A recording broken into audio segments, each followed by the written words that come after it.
Hello, everyone. Welcome to the Western Association for College Admissions Counseling Virtual College Fair. We've got a great session today. Before we begin, I'd like to cover just a few housekeeping items. Note, if you have questions, you can use the Q&A button to type your questions to the presenters at any time. Also note that your mic and camera phone are off. You're muted, so the panelists can't see or hear you.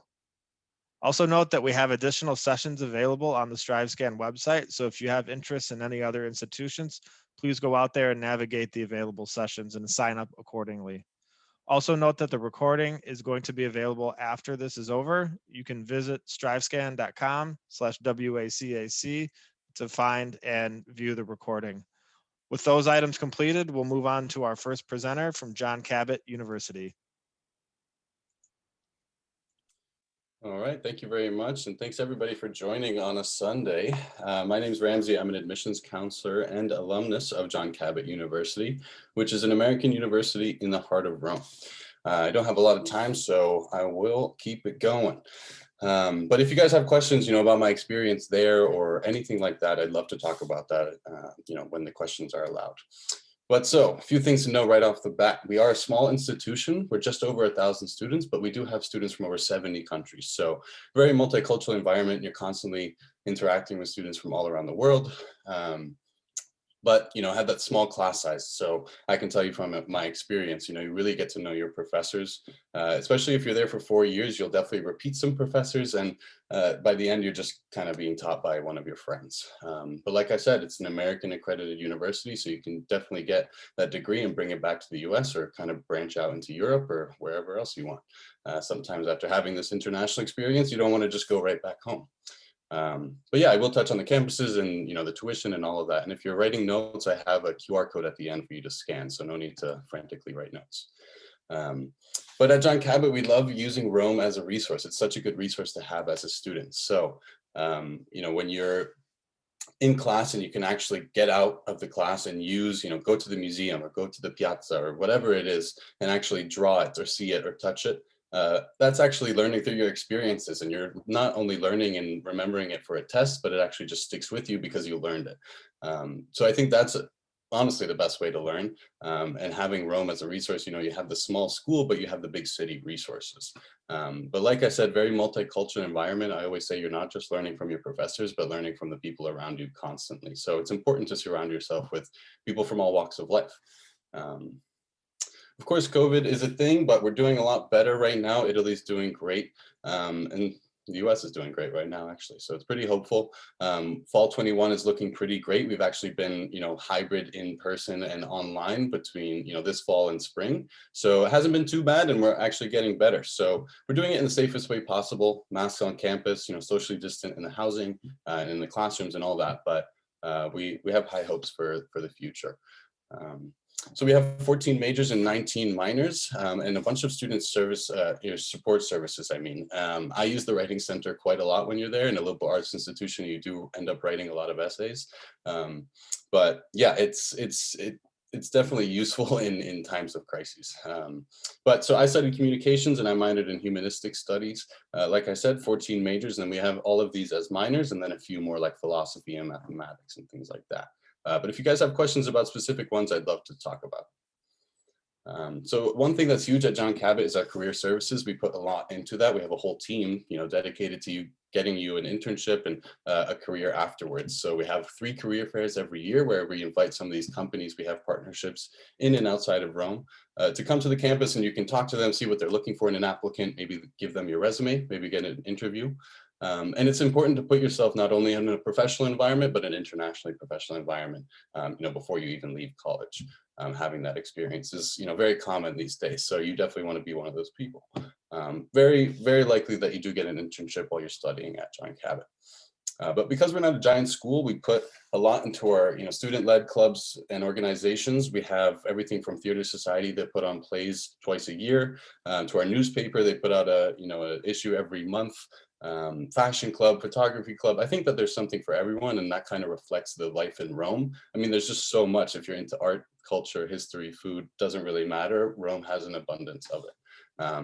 We do trips and activities, again, going back to using our environment. We take trips to cities around Rome and even weekend trips to further places. So John Cabot kind of sets all of that up. And our activities are very ingrained in the Italian culture, you know, learning how to cook pizza or classes outside. Yeah, lots of different ways to get involved. And it's nice because all the John Cabot students are very like-minded. You know, it doesn't matter their background. You know that you're going to have at least the appreciation for diversity, culture, and travel in common. So here's our scholarships and our tuition. Our tuition, full tuition, is just under $27,000, and that includes the meal plan and the health insurance. And that's without any scholarships. We have our own need-based scholarships and merit-based scholarships. And as you can see, over 85% of our students receive some sort of scholarship from us. So it's very likely a few different ways to kind of bring it down. And then we also take the FAFSA because we're an American institution. So if you guys have questions about that, please let me know. I'll run through our campus a little bit because I know I'm running out of time, but our campus is an urban campus. So a few buildings near each other in Rome, but that's kind of the best part. When you're outside of our buildings, you're just in the streets of Rome. But our Guarini campus, we have a bunch of terraces. You can kind of sit on the roof, study or watch the sunset. This is our auditorium, and we have our library here. Our Tiber campus, another short walk down the road. It's all on the river, so very beautiful environment. And then this is where our cafeteria is, and then we also have our own art studio. Our own housing as well, so they're more apartment style, unless, you know, what you might be used to in the States. Kind of bigger, you'll have a small kitchen that you can cook at. You kind of feel like a local right away, so I think that's the best way, with a fitness center and 24-hour security for all of that. So people always ask how I'm applying to an Italian university, but we're an American institution. So it's just like applying to any other American institution. We're on the Common App. We have our own online application, official transcripts, letters of recommendation, a 600-word personal essay, and an interview, most likely with me, because I'm the U.S. admissions counselor. And then we're also, you know, test optional. So SATs and ACTs are not required for the time being. But that's my time. So if you guys wanted to scan this QR code, that would be great. I think it'll just have all the information. It's easy to have it right there on your phone, as well as follow us on the socials, because of course it's very hard to visit places right now. So I know you're already on the socials, so might as well watch some nice videos of Rome. All right, thanks guys. Thank you so much. We're on to our next institution, Leanne from Macquarie University. All right, thanks so much. Hopefully you can hear me okay. My name is Leanne and I represent Macquarie University in Sydney, Australia. We are a big public university located about 25 minutes from the downtown area of Sydney. So best of both worlds, that big cosmopolitan city experience with the incredible beaches that you can see here. And then you can retreat back to campus, which is a really pretty parklands university. We have 40,000 students, and of that, there are 12,000 international students. So an incredibly diverse student population, which is certainly one of my favorite things about campus. Students coming to Australia and to Macquarie have a very similar experience to what you would have in the US in terms of campus lifestyle.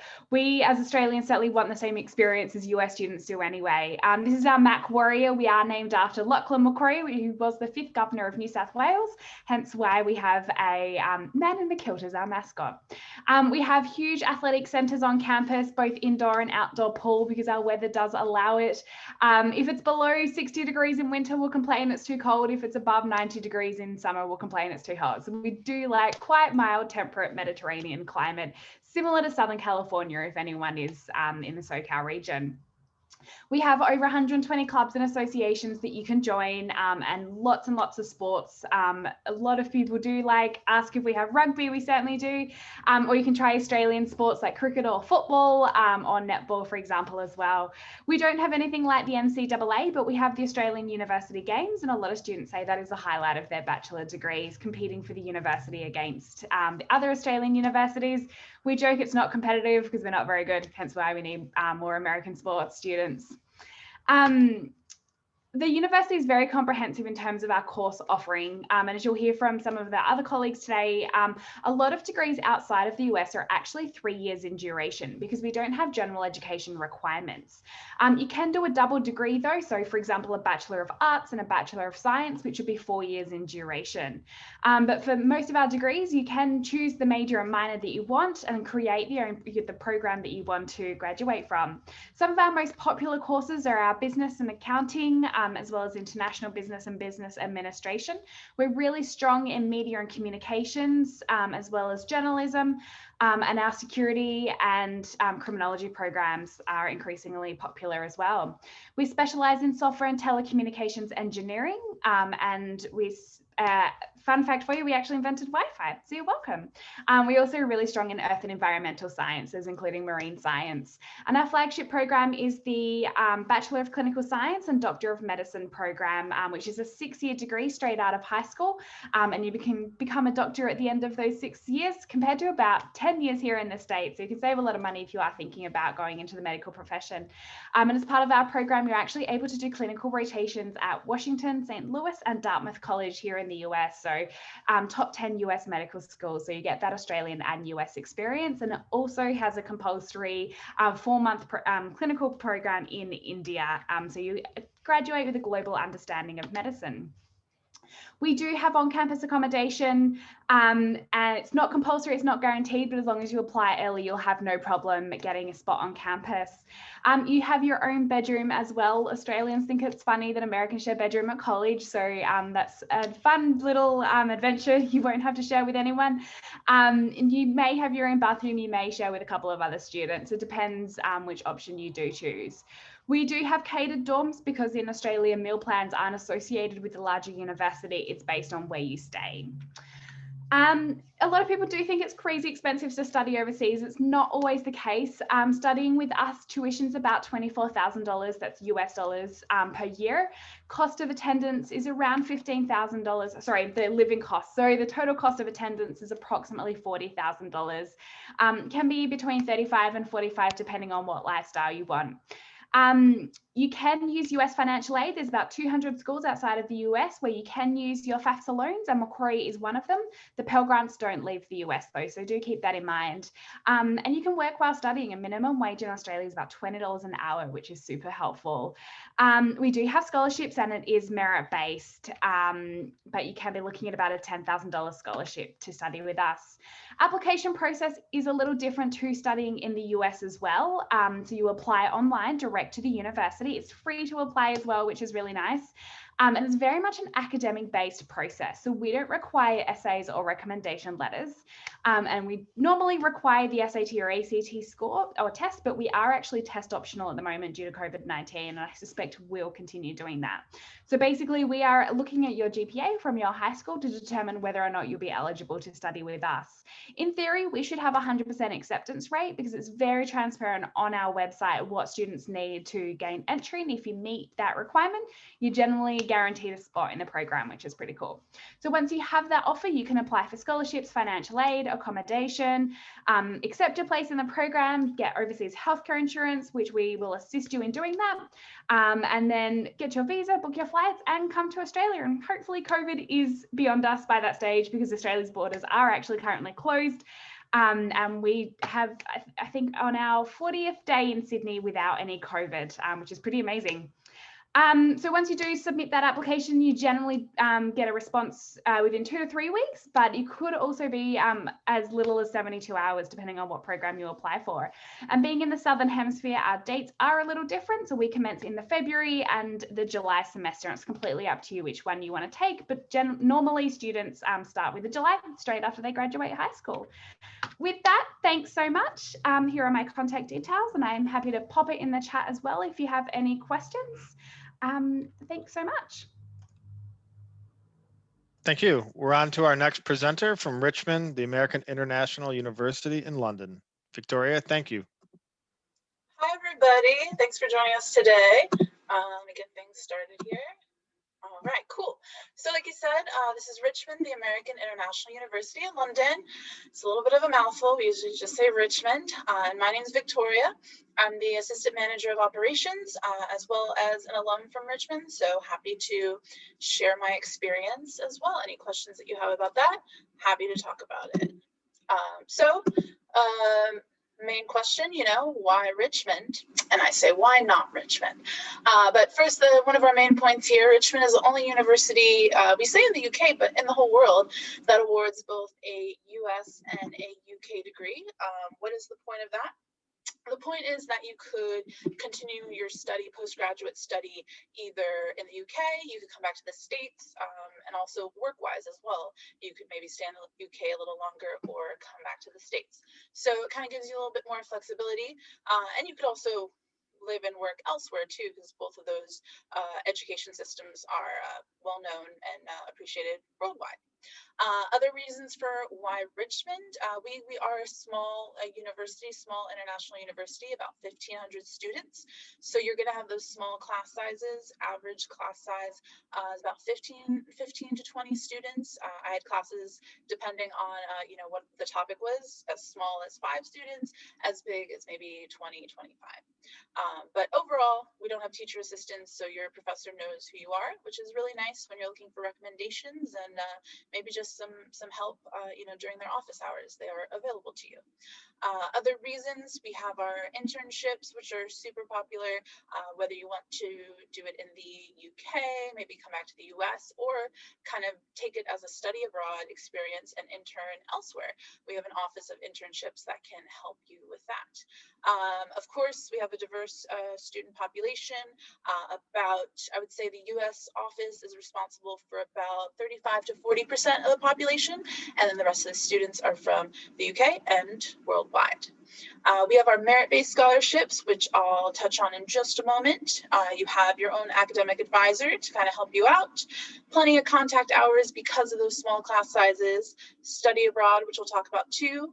On-campus accommodations, and a lot of choice and flexibility with the options of majors and minors and kind of what you wanna study.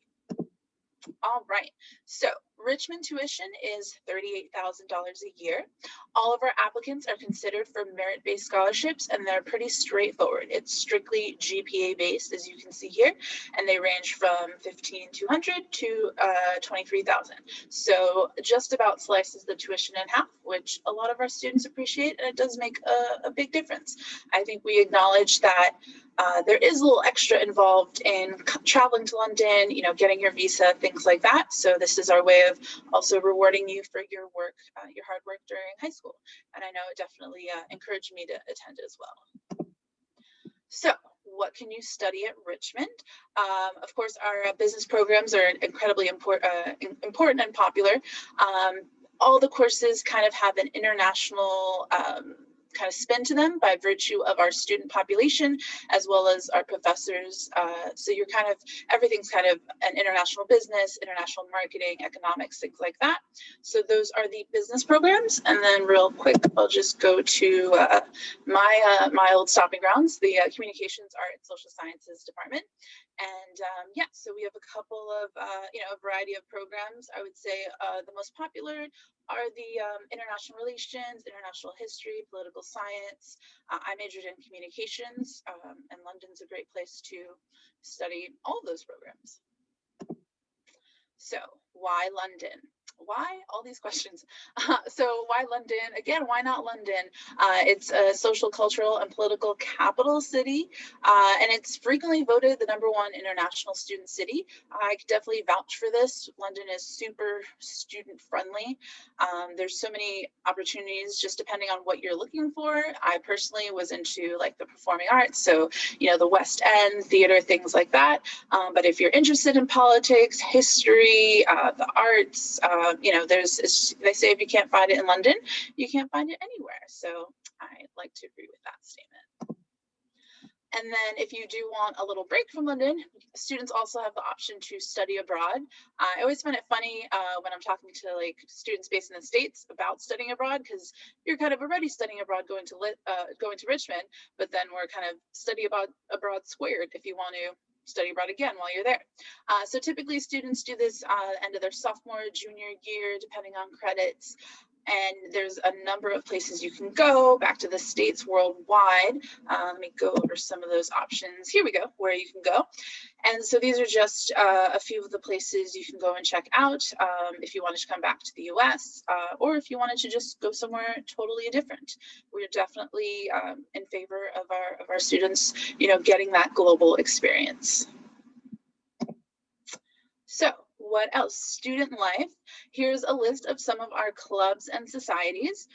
Obviously, personally, I was a big fan of the theater club, but there's a ton of cool organizations. And I think the neatest thing was just that the student affairs department was so supportive of, if you don't see an organization that you're looking for, the ability to start it and be a founder or, serve as president, vice president, however it works, and have that support from student affairs to get the word out to students. Maybe you need a place to meet or maybe a little bit of funding and have a nice resume booster and do something you enjoy while you're at university. Here as well, as part of student life, we have our university events. We celebrate a lot of American holidays, and probably our biggest event is our International Night, as well as the Honors Night, Spring Fest, all big events at Richmond. And entry requirements. So here you go. Basically 2.5 and up on the 4.0 scale is what we're looking for. Also looking at what kind of courses you took. And a lot of times people get nervous about the essay, but it's just an opportunity to tell us a little bit more about yourself. Reference letter, and then we are test optional. So good news. Here's the ways to apply: direct app or a common app. Send us your personal statement, a reference, and official transcripts. So I believe I'm wrapping up my time here. Here's my contact info. Happy to answer any questions I can. Thanks. Thanks so much. We're on to our next institution. We've got Ian from Northumbria University in Newcastle. Thank you very much, Dave. Welcome, good evening or good afternoon to Northumbria University, both from me, Ian Harris, International Recruitment Manager, and our Angel of the North, the most viewed statue in the UK, welcoming you to the northeast of England, always with a warm embrace, but maybe not always the blue skies. And that's a feature as we go through this presentation. There's wonderful blue images you see on every university campus PowerPoint. It wouldn't be a presentation to international students without a photo of an airport, and we love our airport. You will too, as you connect from those big US airports to our small one-terminal airport here at Newcastle, making it very easy to locate our meet and greet service, available at the beginning of every new student year. The airport is a 20-minute metro or taxi journey from the city centre, which makes it very easy for our students to return and jet off for weekend or holiday breaks to cities across Europe, with many low-cost airlines flying from here. Irrespective of what's happening politically with Brexit, the UK is not moving anywhere, and you can still easily access many of the cities' capitals around Europe. We love our location, but we know that every university in the UK will reference their proximity to London. From Newcastle, there are 20+ direct train services a day, taking 3 hours to arrive in London King's Cross. And those who, like me, have fallen in love with Newcastle, I've lived here since 2001, there is a great city waiting to explore. So from the Angel, another warm welcome awaits from the local Geordies and their wonderful dialect. It's English, but not as you might know. And don't worry, we do provide all our students with a regional dialect guidebook if they choose to. Newcastle is a medium-sized UK city with a population of around 300,000 people. It's as close as a college city as it can get, with 2 large universities in the city centre. And during term time, 1 in 6 of the population is a student. The city has a welcoming and vibrant reputation, a passion for sport, especially our EPL team Newcastle United, and an appetite for a great night out. For those seeking something a little quieter, you can easily access World Heritage sites like Hadrian's Wall, famous castles as featured in Harry Potter, national parks, and miles of beautiful coastline. Newcastle also benefits from a relatively small footprint, making it a walking city, and students will find themselves very familiar with their surroundings in no time at all. That brings a sense of safety, reassurance, and with this, a reputation for being one of the safest university cities in the UK. Newcastle is small enough to be familiar, but big enough to live. And from the river, you can walk 20 minutes up through the city to our campus. Northumbria University is right in the heart of the city. It's a university on an upward trend across international, national, and subject rankings. A top 30 UK ranking and a top 400 global ranking. It's the highest ranked young university in the UK. We are making an impact globally and locally. I love the opportunities students have to inform and be informed by industry, whether during their classes, by former graduates, including figures like Sir Johnny Ive, designer of the iPhone, AirPods, Apple Watch, or out on placements such as nurses in hospitals, computing scientists at Microsoft, or sports management students on the Olympic Organising Committee. Our internationally recognised accreditations, practice-led teaching and opportunities for industrial placements contribute to an excellent reputation for graduate employability. We have a comprehensive offer at Northumbria with over 200 three-year majors across 4 academic faculties: business and law, environment and engineering, health and life science, and arts, design and social science. We offer single honour majors with some joint honours and major minors within the same course subject area. Northumbria is very strong in computing science, design, sports management, architecture, nursing, and these prove to be very popular with American students who want to fast track into vocational professions. The majority of our majors will offer a year-long placement or further study abroad. For those who want something really different alongside their UK study experience, we have a unique opportunity for any non-business students to study an international year in business with our partner, Amsterdam University of Applied Sciences. And although it makes me incredibly jealous if there are only aspiring male or female soccer players in the audience, Northumbria has partnered with the I2I Soccer Academy, combining selected majors with a pro-level development programme. Newcastle is a very affordable city to live, another reason why I've remained here. Living costs are very affordable, with student discounts available for pretty much everything and great opportunities for part-time work. You can definitely live on campus if you want, and university accommodation is guaranteed for international students. The majority of accommodation is within a 5-minute walk of the campus in the city centre. All rooms are single occupancy and costs vary depending on how important things like your own bathroom and shower are to you. Although I always find it odd saying that when so many American colleges don't even offer your own bedroom. We don't have campus meal plans per se, but we do have a catered accommodation offer for those who have parents worried about you feeding yourself. Living and studying in England is in many ways similar to the US. We have the clubs and associations you would likely find in US colleges, and some you wouldn't, from the meme society to true crime society. However, we don't have Greek life, and unfortunately, we don't have 1,000-seater stadiums to cheer on your favourite football players. Although we do have a very strong athletic offer with equivalencies to NCAA Division 1 and 2 in soccer, volleyball, and athletics. Sport, as I said, is a very passionate theme in the city, and that continues on campus.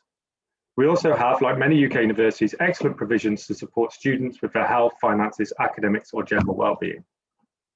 Our average cost of attendance is $98,500 for a 3-year major, inclusive of our global scholarship, which is automatically awarded to all international enrolled students. We also have a Raise Me micro scholarship of up to $2,000 for US applicants only. Students can use their financial aid for most UK universities, including Northumbria, and you can complete your form as you would do in the US. What is slightly different is the application process, which you've kind of heard a little bit about. You do apply to the major as well as the university, with the decision predominantly being made on your academic grades. At Northumbria, we consider all applications with or without your test scores, although there may be some specific subject requirements. And that's where I encourage you to contact me or look up on our website using the QR codes and my contact details here. So here from the heart of the city centre, I hope you've enjoyed this whistle-stop tour of Northumbria and look forward to speaking to you again soon. Thank you. Ian, thanks so much. We're on to our final presenter from the Glasgow School of Art. Vanessa, take it away. Hi, thanks. Made it to the last presenter. Let me just share my screen now.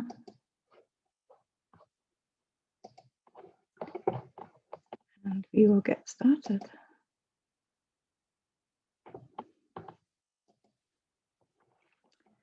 So, welcome to the last talk this evening or this afternoon where you are.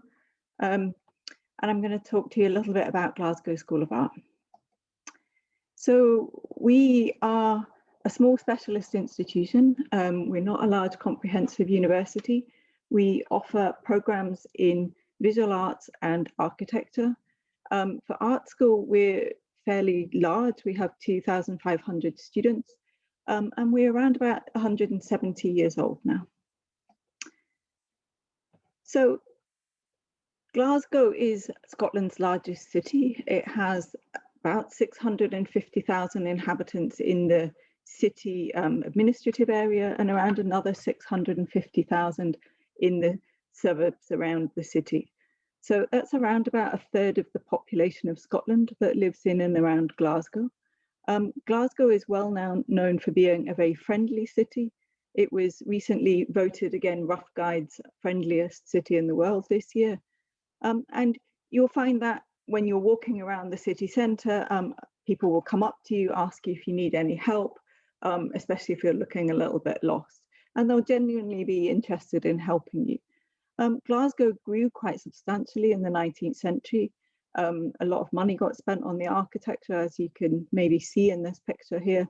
And then in the 1980s, it kind of went into a bit of an industrial decline, and a lot of property became empty, and artists and designers moved into that empty property.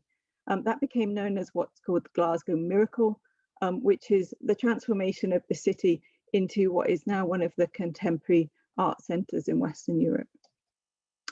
So we were recently ranked again this year in 8th in the world for art and design in the QS World Rankings.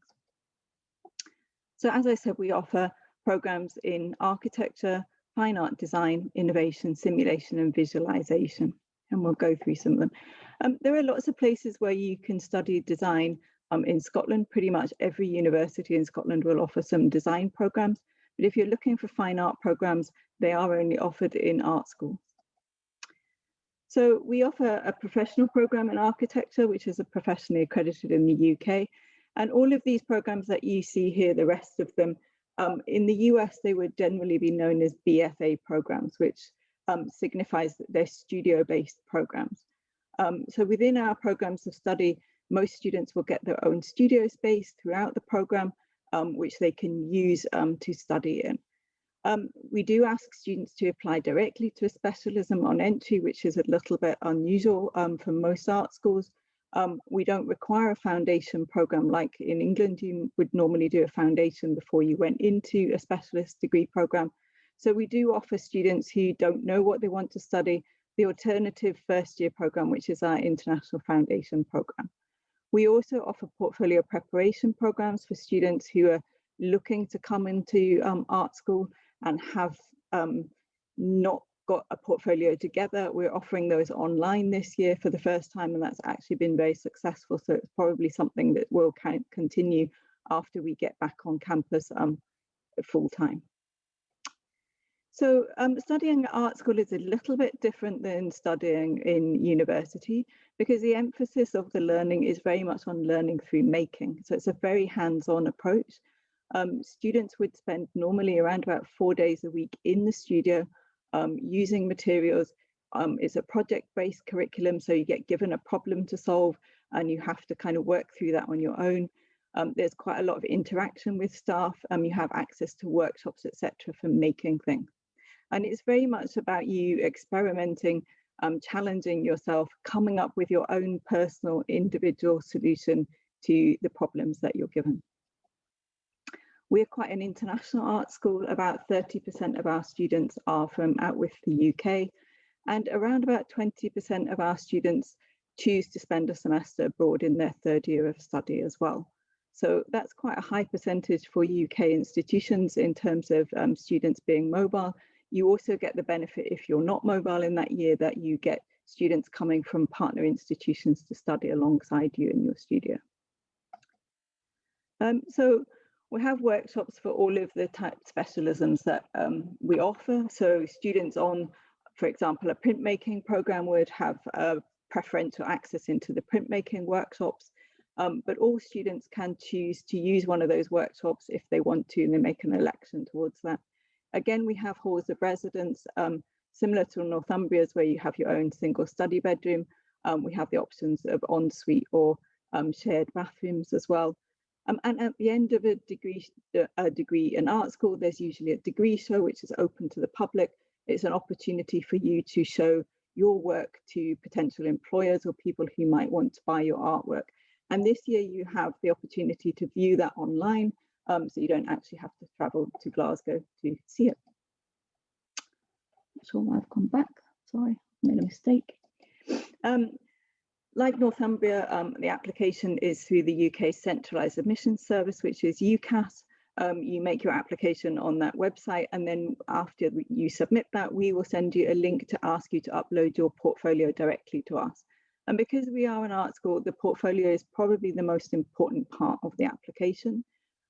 You might have a 4.0 GPA in high school, but if your portfolio isn't any good, you're still not going to get offered a place on one of our programs. We are quite competitive for entry, so we are looking usually to interview students after they submit their portfolios as well.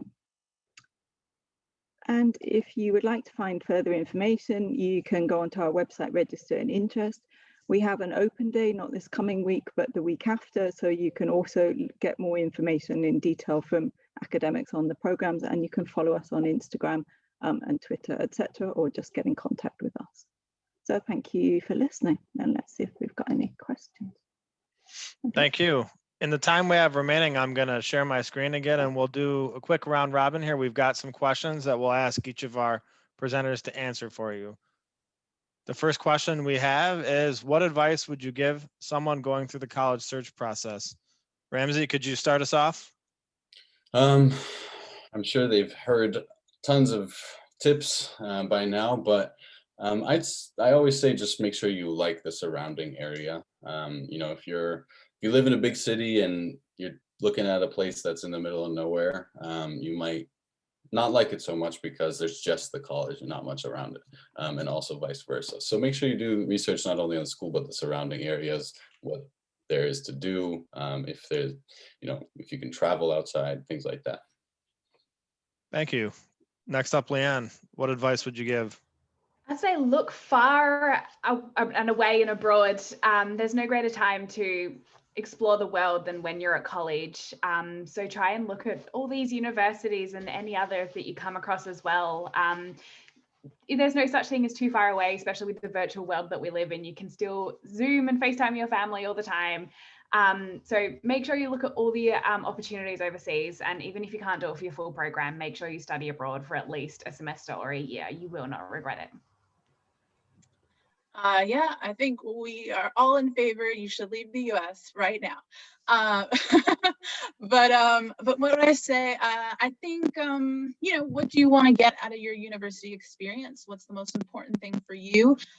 You know, if you have the idea of like some kind of mega sports school or something, then, for example, Richmond wouldn't be the best place. So just, you know, figure out what's most important and try to find that. Yeah, hey, so in the UK, there's over 51,000 major choices for you to consider, and some of them were very similar in title, but very different in course content.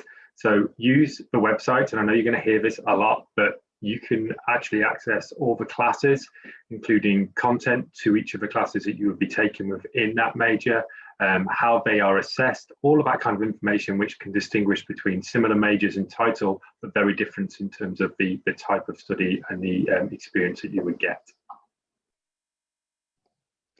Yeah, I'm a great one for making lists. So I think pros and cons, absolute essentials, wish lists, things that you'd really like, and then have a little bit of realism. Think about what grades you're actually getting, what are you going to be able to get into, and what can you afford, because being too much in debt at the end of college is probably not the best place that you want to start out your working life. So just as a kind of downer on all of the optimism here. Vanessa, thanks so much. Okay, we've got time for another question. We'll start back at the top with Ramsey. What is your favorite event or tradition on campus? I think the event that I like the most, that my fellow presenters have heard me say 16 million times, it is our events where it's a kind of like a gala, where you get to dress up really fancy and kind of attend this gala that's on a villa at the top of Rome. Basically, it looks over the entire city, and yeah, I don't think it, gets much better than that. Yeah. At Macquarie, we celebrate Conception Day, which was when the university was signed into being, and it's a 3-day music festival, which is a lot of fun. I'd have to say our international night, which I know I touched on kind of briefly. Basically, the closest thing I could describe it to is like a talent show, but I don't think that does it justice. But basically, it's your fellow classmates and perhaps you yourself sharing something from where you're from, your cultural background, perhaps, whether it's through dance, music, art, things like that. So it's just a really fun evening out for the university. So, as I mentioned in my presentation, we're a very sporting, passionate city, and our university is no different. We have an annual competition between Northumbria University and Newcastle University, the two large cities which are a stone throw from each other. They're called the Cabot Cup, and it's a fantastic week-long competitive sports for a trophy across a variety of different sports, leading up to a big rugby match in the Premier League stadium, and it's fantastic. It's very competitive and very enjoyable. Yeah, my favourite event on campus would be the fashion show. I think it's amazing to see all the different things that students can create, especially when they're sort of only 1 or 2 years into their degree programs. Thank you. We've got one last question.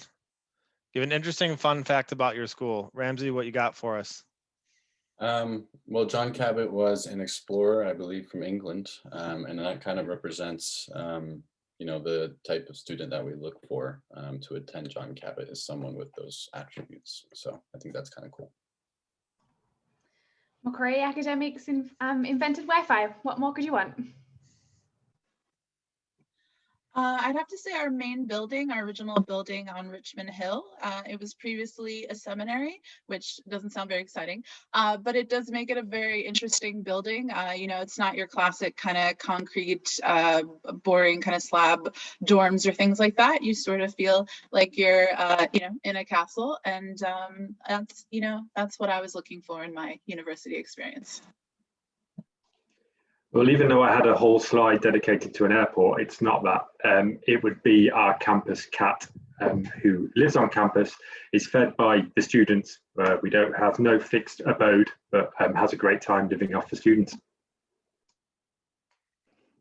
Okay, my fun fact is that the first picture that your parents ever saw of you, which was done on an ultrasound scan, is due to the fact that somebody from the University of Glasgow and Glasgow School of Art invented ultrasound. So there you go.